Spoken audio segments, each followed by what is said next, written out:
তাই না? আমরা এখানে আজকে আসছি কেন? এখানে কেন আসছি আপনারা জানেন না?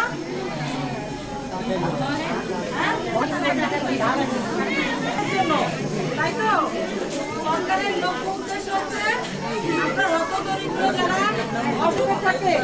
হ্যাঁ, এই যে আমার কোনে দেখলাম, কোনে একটা প্রতিবন্ধী বাচ্চা দেখলাম না, তারপরে স্বামী এই যে প্রতিবন্ধী বাচ্চা যারা অসুস্থ, সংসারে স্বামী অসুস্থ, সংযুক্ত বা কোনো অসুস্থ রোগী বিছানায়, সেই সংসারটা চালায় আমার একজন নারী, তাই না? নারী ওই সংসারের প্রধান।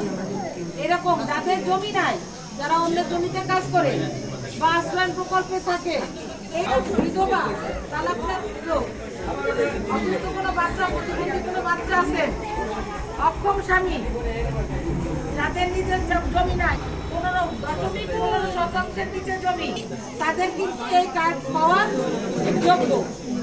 এখন আপনারা এখানে আছেন, ইন্টারভিউ দিতে গেলে আপনারা ভাবেন কি আমি বিধবা করে যদি কার্ডটা কাটা যায়, আমার স্বামী ছেড়ে দিয়েছে যদি লজ্জায় কেউ ছুটি মারে, এরকম না।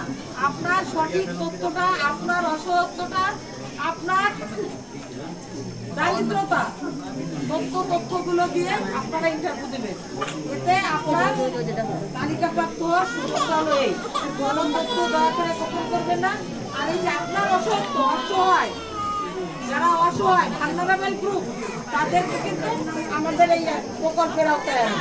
এখন আপনি যদি ওই জায়গাতে ভাবেন কি লজ্জায় বলবেন, কে কি ভাবলে লজ্জা পাচ্ছি, তথ্য করবেন না, নিজের সঠিক তথ্য, নিজের অসত্য ঘোষণা করবেন।